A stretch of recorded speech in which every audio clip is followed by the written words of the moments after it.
There's a lot to talk about, and I don't want to waste any time. So welcome to this panel from the Center for American Studies and Research at the American University in Cairo. I'm Mohammad, the director of CASAR. I'm also a professor in the history department, and it's a pleasure to welcome you all here. CASAR is an American Studies Center that was created in 2003 after the terrorist attacks of 2001 to foster cultural understanding between the Middle East and the West. And so, in addition to a study center here at AUC, there's also a study center at AUB in Beirut. There's also one in Cambridge, another in Edinburgh, and then there's also one at Harvard and Georgetown. And most recently, they've also established a new one at NYU Abu Dhabi. So anyway, we're a proud member of that network, and like I said, it's my pleasure to welcome you all here. I'm going to go ahead and take a seat to introduce our panelists. I think we prefer to sit for most of this panel anyway. On my left is David Dumke. David serves as the executive director of UCF, University of Central Florida Global Perspectives and International Initiatives. He also co-hosts the WUCF-TV Global Perspectives show. Dave was founding director of UCF's Prince Mohammad bin Fahd program for strategic research and studies, as well as the Office of Middle East and Southeast Initiatives. He also teaches Middle East politics, diplomacy, and U.S. foreign policy, about which he has written extensively and about which he'll be speaking here today. In 2019, he co-authored and edited Aspiring Powers, Regional Rivals, Turkey, Egypt, Saudi Arabia, and the New Middle East. After spending the early part of his career working in the U.S. Congress, he has accumulated a diverse set of professional experiences, generally focusing on the international government business policy-making nexus. In the government affairs public relations realm, Dumke has represented clients in numerous fields, including foreign affairs, international business, defense policy, energy, and natural resources. David served in Congress as an aide to the House Energy and Commerce Committee Chairman John Dingell, Democrat from Michigan, Senator Debbie Stabenow, also from Michigan, and Representative Fred Upton, who, by the way, was a Republican from Michigan. So bipartisan here. As well as working on a variety of state and federal election campaigns. He holds a master's from Georgetown and a BA from Indiana. On my right is Ambassador Karim Haggag, who will bring the Egyptian perspective on the Gaza War today. He is a career Egyptian diplomat with over 25 years of service in Egypt's diplomatic corps, and is currently serving as a professor of practice at the School of Global Affairs and Public Policy at the American University in Cairo. He's also the former guy in my job as director of the American Studies Center. Throughout his career, he has served in numerous capacities focusing on U.S.-Egyptian relations, Middle East regional security, arms control and non-proliferation, and Arab-Israeli diplomacy. His assignments have included serving as director of the Egyptian Press and Information Office in Washington, D.C. From 2002 to 2007, the Office of the Presidency in Cairo was responsible for U.S.-Egyptian relations and economic policy coordination, and the political section of Egypt's embassy in Washington from 1997 to 2002, which is when I believe that he and David got to know each other, working together on U.S. and Egyptian relations in Washington, D.C. He was responsible for politico-military affairs in the Middle East process while he was in D.C. In addition to his diplomatic assignments, Haggag was also a visiting professor with the Near East and South Asia Center for Strategic Studies at the National Defense University, also in Washington, D.C., and is currently a non-resident fellow at the Middle East Initiative at the Belfer Center for Science and International Affairs at the Harvard Kennedy School of Government. He is a graduate of AUC and has earned a master's degree in war studies from King's College London. Karim is currently the director of the Middle East Studies Center. No, he's the graduate okay, of the Middle East Studies Center at AUC. So I once had an advisor give me some advice and say, never pass up the opportunity to keep your mouth shut, especially in front of a senior ranking officer. So with that introduction, basically we're here to talk about the reactions to the war in Gaza, the American response, and also the Egyptian response, and to try to not necessarily advocate for either policy position, but to help explain it and to help understand it. And so with that as a prelude, I'm going to turn it over to David to start with some introductory remarks. Sure. Yeah, I think this is probably better as a discussion and just a couple of disclaimers. I know the ambassador heard me last week and others have. I will repeat myself, so bear with me. I'm not here to certainly defend the Biden administration's position or anyone's position. This is more to provide some facts and context to what's going on. I think we all understand there's been 43,000 Palestinian casualties in Gaza alone. Some 220 some incidents in the West Bank between settlers inciting violence. It's a growing problem and it's ongoing. And obviously one of the core of the problems is giving Benjamin Netanyahu a blank check. As such, Washington is not passing this global test of its leadership. And indeed it is what, as President Biden said, an inflection point in history, but not perhaps how he envisions it. What's happening right now is not going to increase Israel's security, provide Palestinians hope, enhance regional stability, or strengthen America's standing in the region or world. This is a problem that is going to get worse until there is a ceasefire that is combined with a peace process that is not just an aspirational goal, but clearly defined as an endpoint. I want to talk a little more today about the impact on this politically with the United States. I know Karim will be talking about the impact on Egypt and the region. It's important to keep in mind, you probably have noticed the worldwide demonstrations taking place in support of the Palestinian people. They're happening, yesterday was the Tower of Pisa in Italy, Golden Gate Bridge was shut down last week. 300,000 Americans were in DC a week and a half ago on the weekend. This is really unprecedented. It's having a deep impact on President Biden's political standing as he looks ahead to an election next year.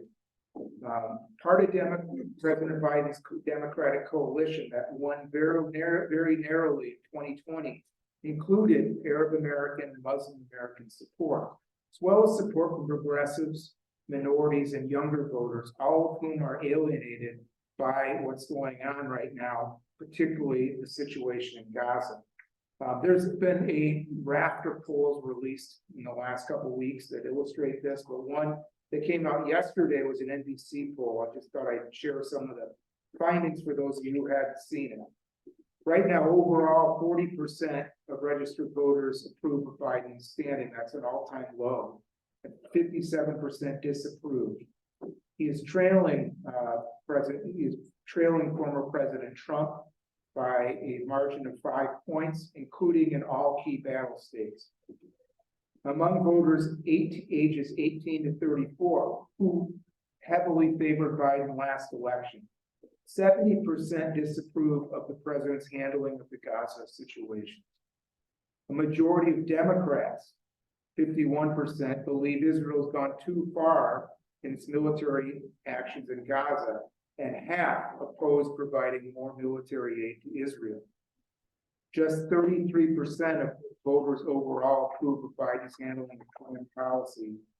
34% approve of his handling of the Israel-Hamas war in particular, and only 51% of Democrats. These polling numbers may not sound that consequential to those who haven't followed numbers, like I've done this like rapidly for years and years, but they indicate serious red flags for President Biden. If he has any hope of getting reelected, he's got to address this issue.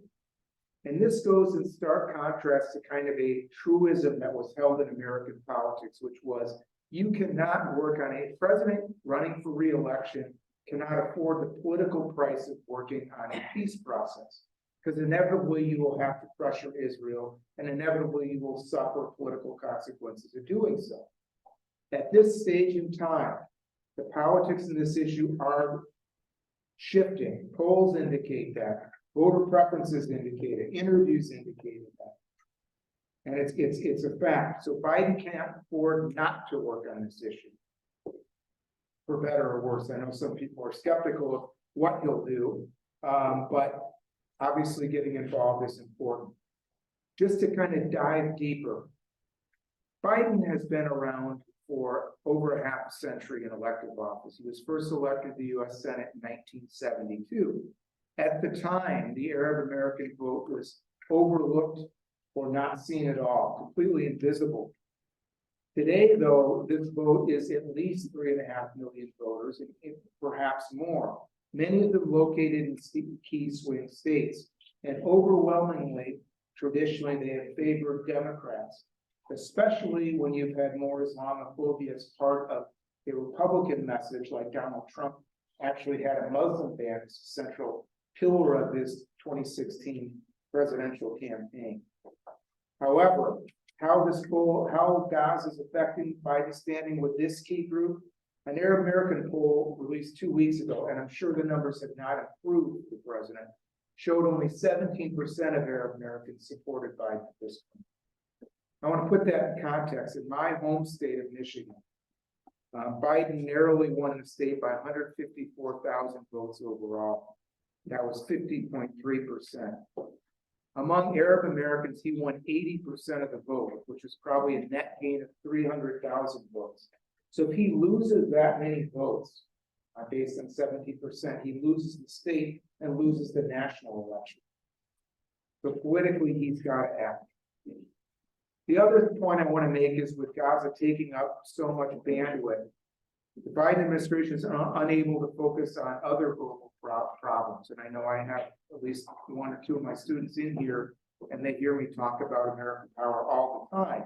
But Ukraine has noticeably disappeared from the American headlines since October 10th. You're not hearing about climate change. A meeting last week between President Biden and President Xi of China, very important meeting, received scant coverage. Although it's significant, was so great. All the focus, all the energy is being spent on Gaza, and with no results right now, other than, and this is notable, a wider war has not spread across the region. That's kind of weak tea, given the stakes and given 43,000 casualties. It's important to kind of keep it, by the way, also the bandwidth doesn't have just impact on international policy, but also on domestic policy. There's an ongoing budget problem between the congressional Republicans and the Biden administration, put off for 2 months temporarily on a budget that just keeps things running for the time being, short of an actual agreement. You have major immigration problems that can't be addressed. Lots of serious issues that just can't get worked on because so much oxygen is being taken up by Gaza. I think it's important when we look at this issue that we remember how we got here. Since 1973, at least what was the moderator at the last event we had, which was, I think, on about October 5th or so, so right before looking at the 73 war, but since the 73 war, the U.S. really has become the central player on the international scale of Middle East stability. They have worked to prove they are not an honest broker. I want to be very clear on that. But the U.S. has worked to minimize large-scale conflicts involving Israel and more than one neighbor at a time. It's also worked to preserve the flow of oil and to contain larger problems from happening. Part of the deal for that also was a gradual work but at least work that was ongoing on a Palestinian-Israeli peace process. This has been discarded by the last few administrations. That includes Biden before this, includes Trump, it includes Obama, President George W. Bush, busy occupying, fighting a war in Iraq and Afghanistan, introduced the Roadmap Peace Plan, which did call for a two-state solution, but they really didn't put any serious political pathway to getting it passed. Anyway, after September 11, 2001, the United States lost focus on attacking terrorists. It's one thing to have rage and vengeance and want to strike out and eliminate the terrorist threat. How you do this is a much trickier thing. This is a lesson the United States needed to warn Israel about, which has not obviously been listened to. Today, we see Israel embark on a campaign that looks unlikely to succeed by any real measure. And additionally to that, you're seeing some justifications that we're going to handle other threats that are non-related to the immediate Hamas one. For example, the West Bank situation. Sets a very dangerous, slippery slope. So anyway, I think as we look at this situation, President Biden came to office with considerable foreign policy experience. He was chairman of the Senate Foreign Relations Committee. He'd been vice president. He had long looked at not just this region, but the global region. And so what he intended to embark on for his presidency was trying to restore some normalcy and global order to a global system that the United States created after World War II. This included restoring key alliances, such as NATO, which was helped, of course, by the Russian invasion of Ukraine. It also included containing Chinese threat by investing in the Indo-Pacific region, both our military and diplomatic efforts, and addressing things like climate change. And to Biden's credit, he did pass the Inflation Reduction Act, which put $500 billion into global climate change, which is going to make a huge impact. In the region, he looked to restore relations that were quite frayed with Riyadh. This is a country, after all, that Biden called a pariah during his presidential campaign in 2020. But he also realized the reality: the U.S. has to work with Saudi Arabia on regional issues and certainly energy issues. President Biden worked for a Saudi-Israeli peace agreement to try to increase the normalization process between Israel and its neighbors. And he tried to restore the JCPOA with Iran to try to reduce the need for American direct involvement in the region. Obviously, all these things have been disrupted by what happened on October 7th. But the biggest mistake, of course, was giving Benjamin Netanyahu a blank check and believing that he would show any degree of restraint, consider Israel's long-term interests, or be cognizant of American priorities. This is a man who uniquely is entirely motivated by his own political self-interest. So I think this is kind of the overall picture. And obviously, Karim has a lot to add on the regional picture.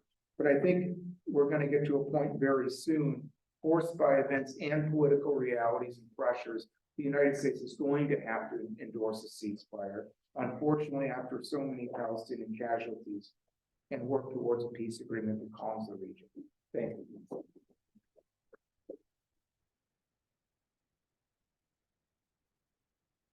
All right, Ambassador Karim Haggag. So for those Egyptian and regional considerations, what are they? Thank you. Thank you, Mark, and my thanks to the Center for organizing this event, and thank you all for being here.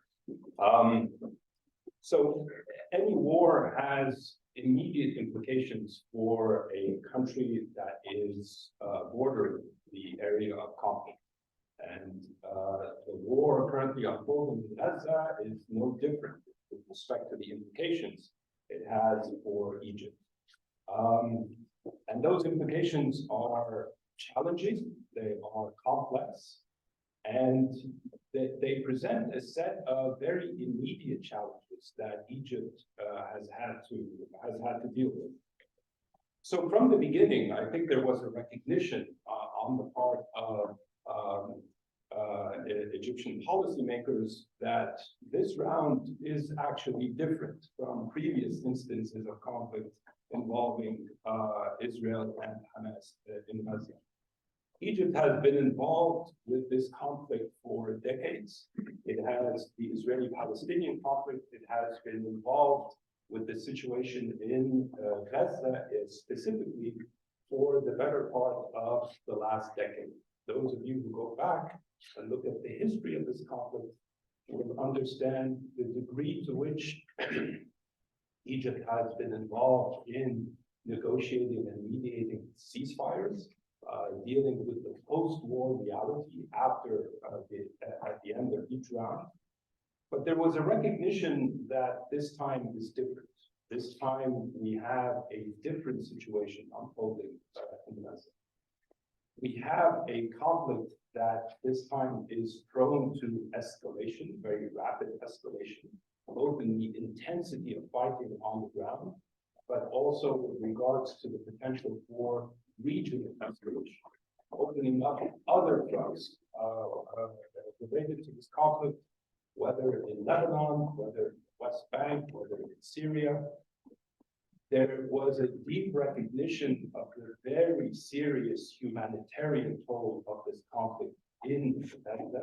There is a humanitarian catastrophe unfolding as we speak in the Gaza Strip. By the time our event here is over, probably another 100 or so Palestinians will have died as a result of Israeli operations. So addressing the very dire humanitarian situation was another challenge facing Egypt. Related to that was the very serious challenge of what seemed to be a very deliberate Israeli policy of forced transfer of Palestinians, not only within Gaza, but from Gaza into Egypt itself. And there were very strong signals during the first week or 10 days of the conflict that this was a very deliberate, intentional objective of Israel's military campaign in the Gaza Strip to depopulate Palestinians in Gaza into and I will talk a bit more on that later on. There is a new reality emerging on the ground in Gaza as the result of Israel's military operations. We have a situation in which Israel is deliberately dividing Gaza in half, between north and south, depopulating the north as a result of this deliberate policy of population transfer. So we have a very serious situation of a very intense overcrowding in the south as a result of this policy. We may have a situation in which the northern part of Gaza becomes uninhabitable for years, therefore preventing the return of those internally displaced to the north. And we have a situation in which Israel has declared that after this conflict, it will have nothing to do with the Gaza Strip in terms of the responsibility for sustaining life in Gaza. So no water from Israel, no food from Israel, no electricity from Israel, no fuel from Israel, no work permits for Palestinians living in Gaza, no travel permits, etc. So we may have a very serious humanitarian situation compounded by a serious vacuum that develops in Gaza. And related to that, the Israeli position that after this war, we will have to talk about certain arrangements that emerge in Gaza, but none of those involve the return of the Palestinian Authority to Gaza. So who is in charge of Gaza after this war is an open question. So these are the immediate realities that Egypt has had to contend with. And you saw that Egypt's position in from the very beginning of the conflict had to contend with those realities. So the conflict broke out on October 7th. Beginning in October 8th, there was a relentless call from Cairo for a ceasefire, in recognition that this round is different. We have very intense pressure from Cairo to institute some form of ceasefire on the ground. That was coupled with a diplomatic drive to try and negotiate the ceasefire that unfortunately failed. You saw Egypt organize a peace summit dedicated to Gaza 3 weeks ago that involved many of the international actors, regional actors related to this conflict. Unfortunately, because of the intense divisions regarding this conflict, the diplomacy so far has not actually succeeded in instituting the ceasefire. A very concerted effort to maximize the flow of humanitarian assistance going into Gaza. So from the beginning, this was the number one imperative for Egypt to ensure that humanitarian relief gets into Gaza on a sustained basis. This was met by Israeli opposition, and unfortunately, at least during the beginning phases of the conflict, by US opposition as well. So that necessitated a very concerted campaign by Cairo to actually pressure the United States into pressuring Israel to begin allowing for humanitarian assistance into Gaza, to the point that Egypt actually objected to the exit of foreign nationals and dual citizens from Gaza into Egypt, making that conditional on allowing for humanitarian supplies to get into it. That has succeeded partially. There is now a sustained flow of humanitarian assistance from Egypt into Gaza, but nowhere near the quantities necessary to alleviate what is a very difficult humanitarian situation. In parallel with that, you find Egypt has engaged intensely in the very complex negotiations regarding hostages and prisoner exchanges. Now, this is a subject that has been reported in the news, but we actually know very little of the details. But what we do know is that there's a very serious attempt involving Egypt, involving other states, interlocutors such as Qatar, to actually organize a prisoner exchange that would be accompanied by some sort of cessation of violence, a temporary ceasefire. And the hope is if you can have a temporary ceasefire for 3 or 5 days, that would create its own momentum, rather than wait for the administration US administration to actually call for a ceasefire. If we can have a temporary cessation of the violence for 3 or 5 days, that may create the momentum for a longer lasting pause in the conflict, and hopefully create space for diplomacy. Finally, with regards to the Egyptian position, we saw a very strong stand by the Egyptian president and other officials against this idea of the forced transfer of Palestinians from Gaza into Egypt.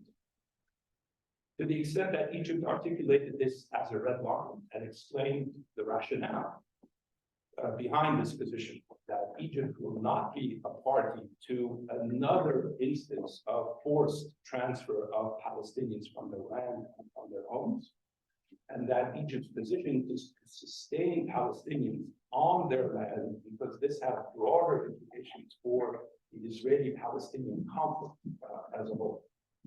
So these were sort of the immediate imperatives for Egypt with regards to this conflict. But I think we have to look at the broader implications of this conflict, because that really tells us more about the very challenging overall context of this conflict that has implications for Gaza and has implications for Egyptian policy addressing these challenges. And here I think we need to talk a little bit about how this conflict is framed. Framing this conflict as only a war in Gaza or the Israel-Hamas war, I think gives us a very narrow perspective. I think the way to properly frame this conflict is this is actually a war on Palestine. It is a war on the people of Palestine. It is a war on the idea and the hopeful aspiration of a Palestinian state. I think that David alluded to what's happening in the West Bank. So since this war began, we had a continuation of a wave of violence against Palestinians in the West Bank. If my recollection is correct, since October 7th, we've had about 250 Palestinians killed in the West Bank. 50 of those are children. We have had a continuous military assault on refugee camps in the West Bank, such as Jenin. We've had daily attacks by Israeli settlers on Palestinians and Palestinian villages and towns. So there is an ongoing campaign against Palestinians in the West Bank. There is a very concerted effort by what we have in Israel today as by all recognition, the most radical right-wing government in Israeli history that has really declared war on the idea of a Palestinian state. This is Israel's self-declared policy. There is no recognition or acknowledgement of the need for a two-state solution. So what we have is actually a war on the idea of a Palestinian state itself. This is where the situation in Gaza becomes extremely important, because part of that Israeli approach of destroying the prospects for a Palestinian state, the situation in Gaza assumes a very important place in that Israeli approach. Ever since 2005, when Israel actually disengaged from Gaza, pulling out its military forces, pulling out settlements, that Israeli settlements legally established in Gaza, Israel has made the claim that there is no prospect for a Palestinian state. Gaza is divided from the West Bank, and Israel made sure that those two territories remain divided territorially. Since Hamas's takeover of Gaza in 2007, we've had a division in the Palestinian national movement between the Palestinian Authority in the West Bank and Hamas in Gaza. And Israel has made sure to entrench that division. Those of you who may be following the debate in Israel, which is quite interesting, there's a growing backlash against the Netanyahu government, not only for what were perceived to be the operational failures that led to the attack on October 7th, but the very deliberate policy followed by the Netanyahu government of entrenching Hamas in Gaza. And that has led to a situation that has allowed Israel to claim that there is no partner for peace, there is no prospect of establishing a Palestinian state. You just look at the division between the West Bank and Gaza, look at the internal Palestinian division between the Palestinian Authority and Hamas in Gaza. Another part of that Israeli approach, and this is very central, I think, to how we should assess the implications for Egypt, was this Israeli aspiration to push the problem of Gaza into Egypt. By having Egypt become the responsible state for what happens in Gaza, responsible for the humanitarian situation, the security situation, for the governance in Gaza, because Gaza presents a very real problem for Israel. And therefore, there was this constant desire to offload that problem onto another actor. And that actor has been Egypt. So there have been actually numerous official proposals, Israeli proposals, for Egypt to actually take charge of Gaza. And that has been accompanied by what I referred to earlier of Israel's deliberate drive using this conflict as an opportunity to depopulate Gaza into Egypt.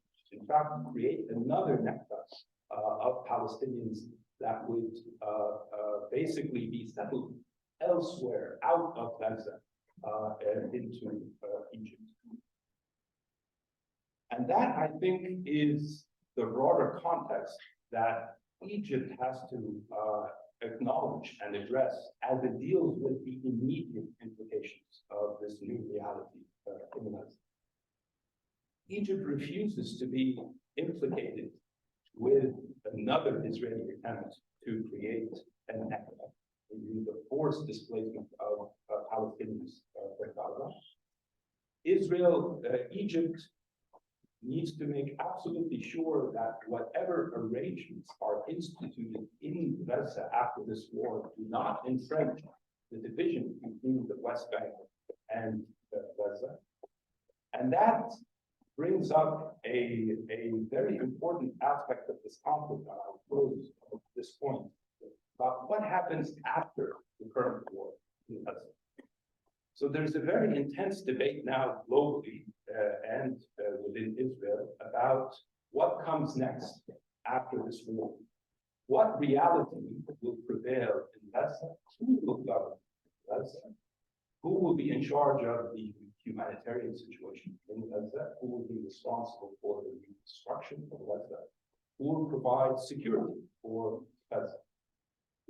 And we see an Israeli desire to, again, offload that problem onto someone else. That very challenging reality will be probably the strategic challenge that Egypt has to deal with as a result of this conflict. So this is why I think we have to look at how Egypt is addressing the very immediate challenges as the result of this war, but also bearing in mind that those challenges and how Egypt addresses those challenges has broader implications for the Israeli-Palestinian conflict moving forward. Thank you. Thank you.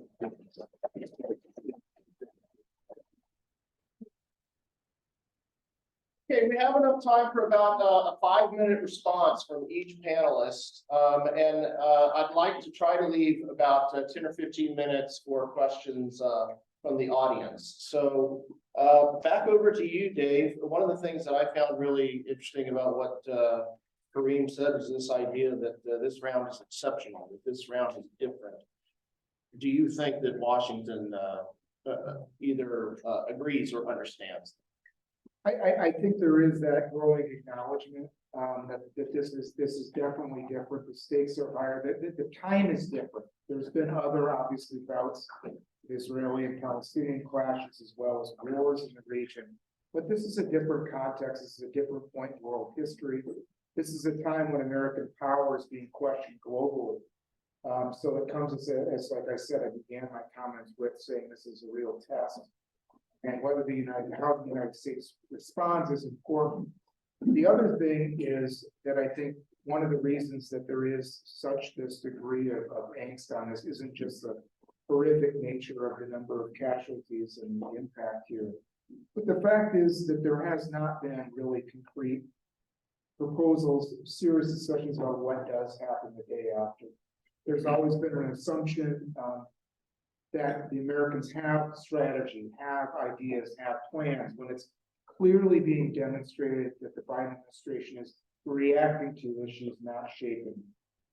If the answer to this problem was allowing Israel to proceed, given some of the factors that Karim mentioned, the nature of Benjamin Netanyahu's, first of all, his own personal background, who's in his government, the fact of Israeli plans, how it's treated Gaza over time, how there are people in his cabinet who actually have openly called for ethnically cleansing both Gaza and the West Bank in particular.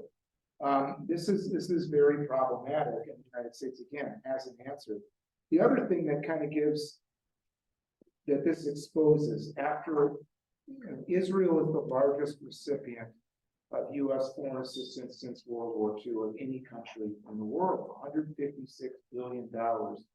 And the question has to be asked, and again, it's not just rhetorical for us to batter up, $156 billion, and this is not clearly bought security for Israel. So is this an investment going to keep coming down and keep paying for? So I mentioned the poll about half the Democrats, that's Biden's own party, oppose providing more military aid to Israel. That's a huge That's a huge number, and that's indicative of there's growing really dismay at the realization that this policy, this regional policy has to work. I think it's probably better to answer questions. Yeah, isn't this issue more divisive for Democrats than it is for Republicans? I think, well, I think certainly is, and I think that, you know, one of the realities before October 10th, there were polls done. And not a majority, but more Democratic voters were sympathetic to the plight of the Palestinian people than were sympathetic to any concerns that Israel had with security. It was something like 47 to 36% in a poll taken in September. Those numbers have grown even further. So already the politics were changing on this issue, changing on the grounds of human rights considerations. This has been a lingering problem. It's been exposed, but now this obviously highlights it. So, you know, it's hard to come up with silver linings. This is a very negative picture we're taking, and I'm not going to paint any rainbows here. But if Washington's the key player, you certainly have evidence why they need to change policy here for, if not for the reason of what's right and wrong, and for their own self-interest. Thank you. Karim, I wonder, especially with all your experience in DC, you've given us the Egyptian policy on this, kind of a larger area of the policy.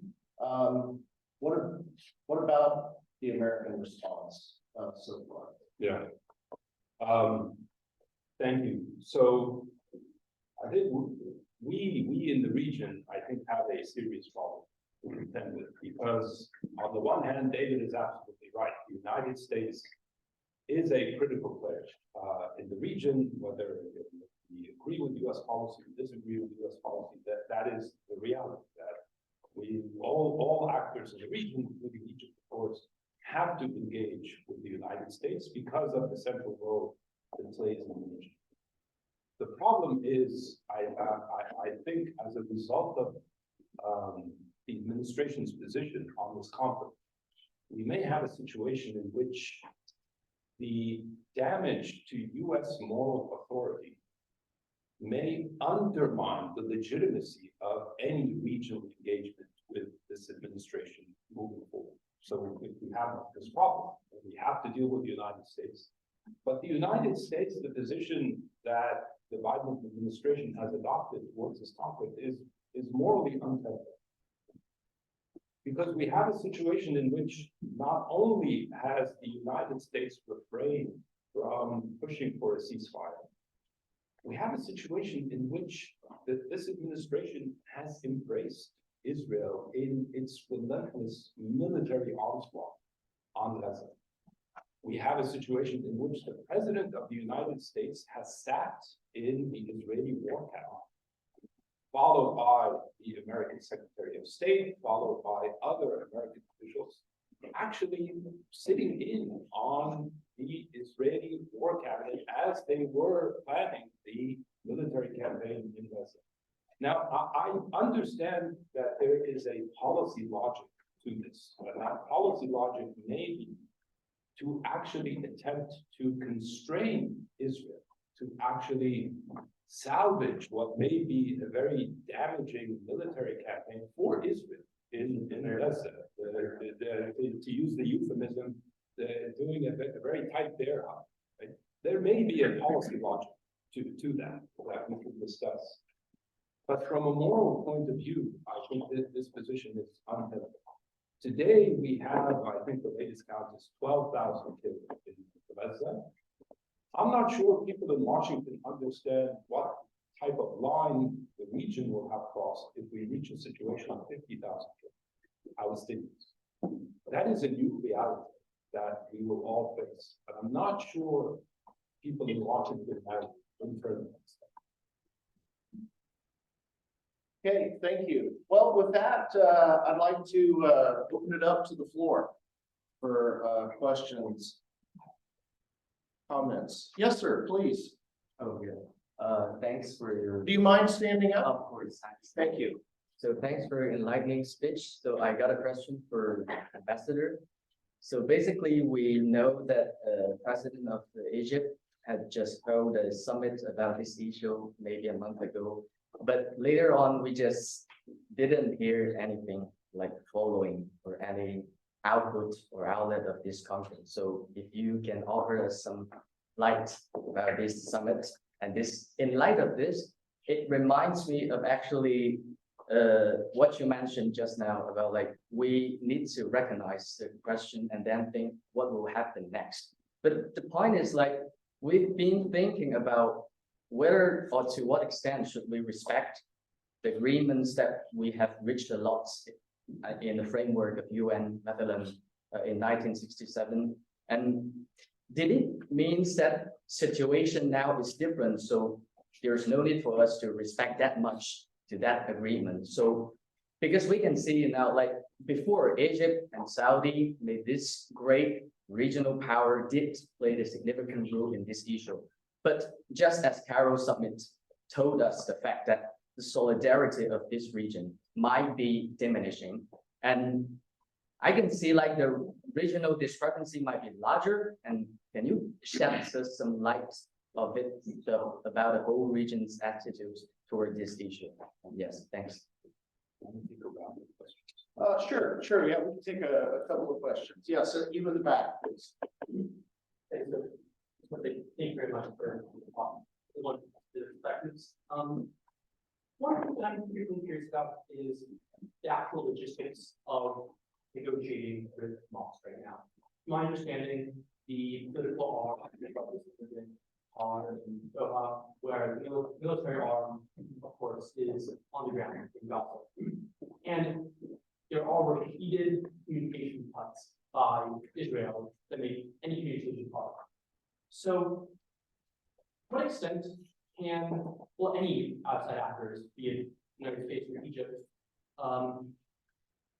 how effective can negotiation really be for a ceasefire or hostage release, given this commodity situation? And how much of a role is this kind of that spotty communication playing in negotiations for the long time? I was really curious of the actual logistics of these talks. Okay, thank you. Maybe one or two more? Yes, right. How about right here? I have a question to I'm wondering, what do you think about the events that are happening inside the U.S. Congress itself, like the censoring of, I believe, the only American Palestinian, and the other attacks that are being towards other Arab Americans like Ilhan Omar and the other people in the Congress? What do you think about that to the people in the Congress themselves, their representatives, and the actual American people that they represent? Maybe someone else. Okay. One more in the back here. Okay. I have two questions, if that's possible. Most of Mr. David, why can you spell out for us, hasn't the U.S. called for a ceasefire? And if it's inevitable, as you sort of insinuated in your discussion, why not sooner rather than later? Or what needs to happen, or what is the U.S. waiting on in order to that? And secondly, you also mentioned the 156 billion that the U.S. has given to Israel that is being paid to provide security. But maybe you could spell out for us what else it might be buying, at least an ally in the Middle East, that proponents of continuing aid to Israel are used to justify continuing. Okay, thank you. All right. Okay. You want to go first? All right. So he's farther than you can. Sure. Thank you. So thank you for your questions. So to your question about the Cairo Peace Summit, yes, as I think I mentioned in my remarks, that was one initiative in the context of Egypt's approach to try and gain consensus and international consensus for a ceasefire. The summit failed to produce a call for a ceasefire because the divisions within, especially between where the region is and where most of the international community is, the United States, the European Union, was simply too great to produce a ceasefire. So yes, the summit in that sense was unsuccessful. but it gives you a sense of the seriousness with which Egypt is pursuing this objective. The peace summit will not be the final step. I can assure you there will be other initiatives for a ceasefire, perhaps when conditions change on the ground or in international capitals. But there is no way that this conflict can be sustainable indefinitely. There will have to come a time when there is a consensus on a ceasefire. But the second part of your question, I thought, was actually more important. So if I understood what you said correctly, you are questioning why should Egypt and the region uphold previous frameworks, previous agreements related to the Arab-Israeli conflict in general and the Israeli-Palestinian conflict in particular. You mentioned 1967. I'm assuming you are alluding to Resolution 242, which was passed in 1967, that provides the basis for a two-state solution to the Israeli-Palestinian conflict. Yes, there is no doubt that these frameworks are now undermined as the result of this conflict. But as I think I tried to explain, it's not just what is happening in Gaza today, it is the cumulative effect of Israeli policies on the ground that have undermined the prospects for a Palestinian state and therefore the two-state solution. So that poses a very difficult choice on the region. Do we give up on the two-state solution? And what is the alternative if there is a consensus on moving away from the two-state solution? That, unfortunately, is the difficult reality that we face today. I am not sure that there is an answer to that question. What I am certain about is that this conflict may have done very serious damage to the aspiration of a two-state solution.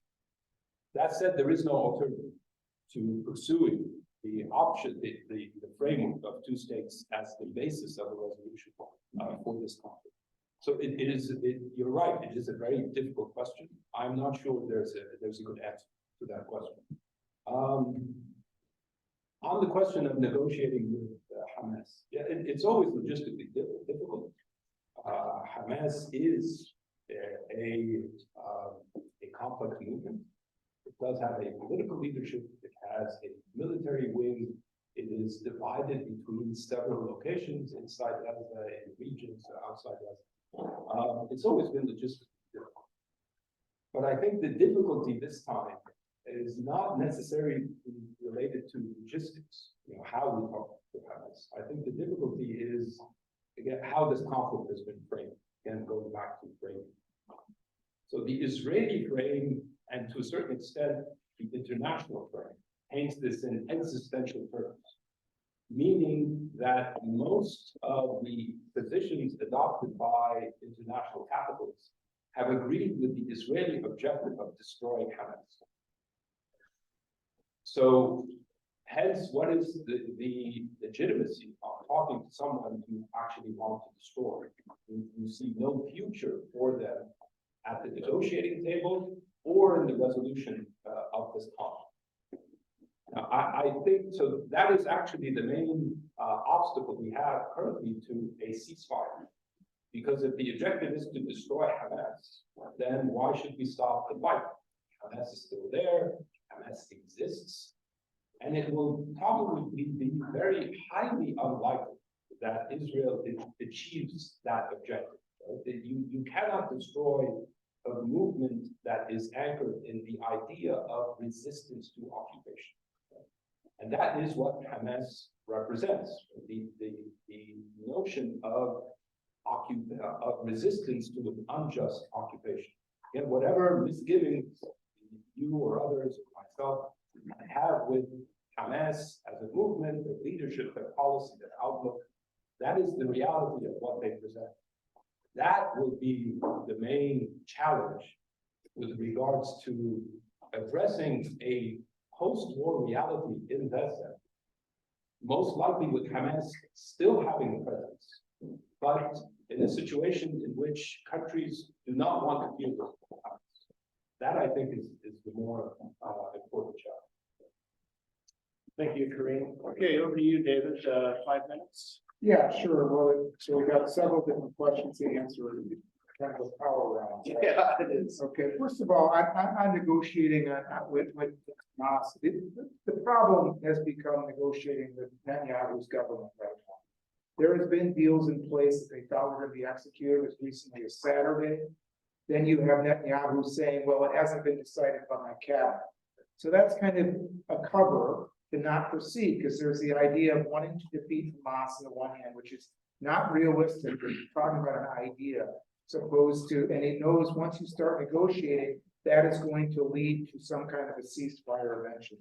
So that's just something out there. The other thing is, you hear Biden administration officials say, negotiating with this Israeli government in particular is like pulling teeth on every single issue, whether it's fuel, whether it's more humanitarian supplies, whether it's getting dual nationals out of Gaza, or whether it's releasing hostages. There's a growing, not only irritation, but anger between the White House and Netanyahu's government. So that's a reality. On the other hand, I want to say this is important to keep in mind. Knowing where Netanyahu is politically, knowing how weak his position is inside Israel, and that he relies on the right wing, there are some who will tell you, inside Israel, the only way that he can agree to a ceasefire or this is if the U.S. puts enormous public pressure on him. Because then he can use that as an excuse with his right wing, saying, hey, I'm with you, but the Americans made me do this. So that's something to kind of keep in mind here. I think Biden and his people are misreading Netanyahu's character and kind of political motivations. On the U.S. Congress situation, so I met Karim when I worked for a member who represented Dearborn, Michigan. So the politics were reverse of a lot of the rest of the United States, primarily an Arab American district. He was very powerful in the chamber. And so we commanded at the time in opposition, used to routinely lose votes in the House of Representatives, like 415 to 10, which was very discouraging, we being the 10 on the losing side. Even though justice, we thought was in our way, you're talking about rights and wrongs in international law, that's overlooked. You have much more diversity in Congress now. And the irony is, when you have more voices raised, those who support Israel get more defensive and vehement in trying to demonize the other side of this character. So Rashida Tlaib represents a lot of Arab Americans. She's Palestinian herself. She's a symbol. What they actually have done in persecuting her has made her actually a symbol of resistance. It did not hurt her politically at home at all. Most people in her district support what she's doing. They made her a hero, actually. Interestingly, you see a lot of letters, particularly from Democrats, to the administration saying immediately ceasefire or more humanitarian supplies or some variation thereof, including one of the first senators on record calling for a ceasefire was Dick Durbin of Illinois, who's a senior Democrat in the Senate. Why it's important that Durbin said that.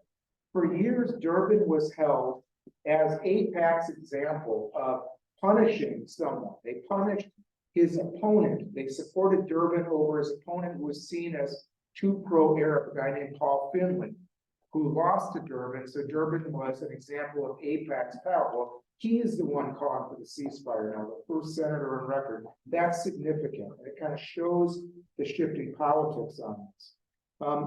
Finally, you talked about this 156 billion and what's keeping the Americans from calling a ceasefire. I think some of it is Biden himself right now is trying to find a way out of this situation. He came to the Senate again 50 years ago. The politics were very different when the idea of supporting Israel was one way to support Israel. Today, even within the American Jewish community, over the last 20 years, I mean, Karim and I have seen it, you have a lot of diversity in what supporting Israel means. You have groups like J Street, Americans for Peace Now, others who are supported for the key to Israel's security is not more weaponry, is not giving them a pass on everything they do, whether it's settlement, construction, or other things. It is to actually have a fair two-state solution as the only way to peace. And that is considerable support within the Jewish community. So you're having this issue of what it means to support Israel breakdown. I think Biden's a little behind the times on this point, but I think the politics are going to inevitably change. All right, thank you, David. It's almost 2 o'clock. I wonder if either of you have like maybe 30 seconds to kind of sum up your thoughts. 30 seconds. Thank you. Yeah, my thoughts rarely go beyond 30 seconds.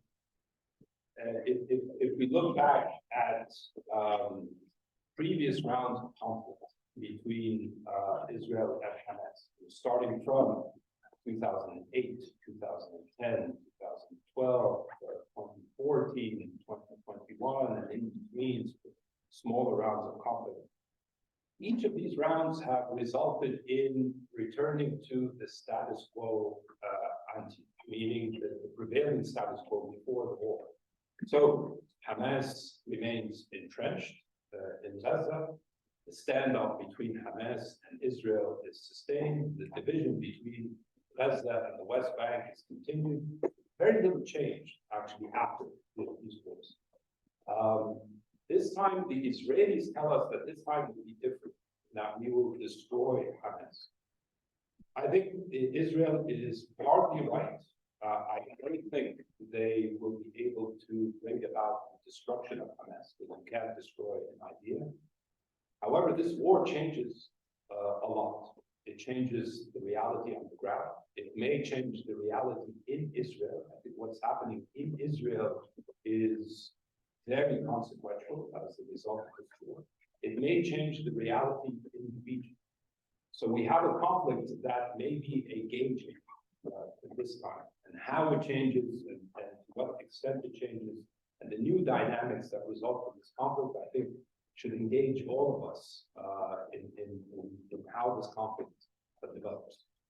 Thank you, Karim. David? I do not have any 30 seconds. I could go on the filibuster. Okay, so I just want to thank her. Well, no, I mean, I keep hitting the same points over and over again, but you know, the United States has made itself a major player on this issue and has to act accordingly. And given the stakes that Karim has talked about in the region, the United States needs to be cognizant of that. At the same time, President Biden himself has political motivation for doing the right thing in this situation, which serves American foreign policy interests, regional interests, and his own political cause.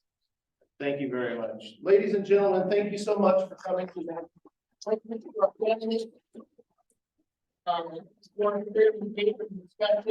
Have a nice day.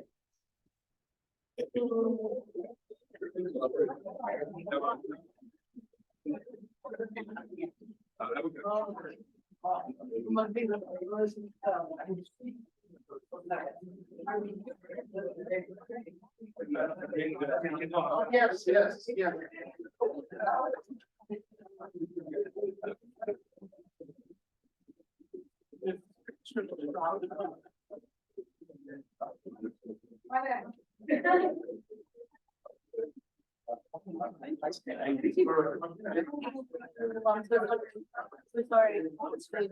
مستنيه هم عارفين عادي انا اسفه جدا.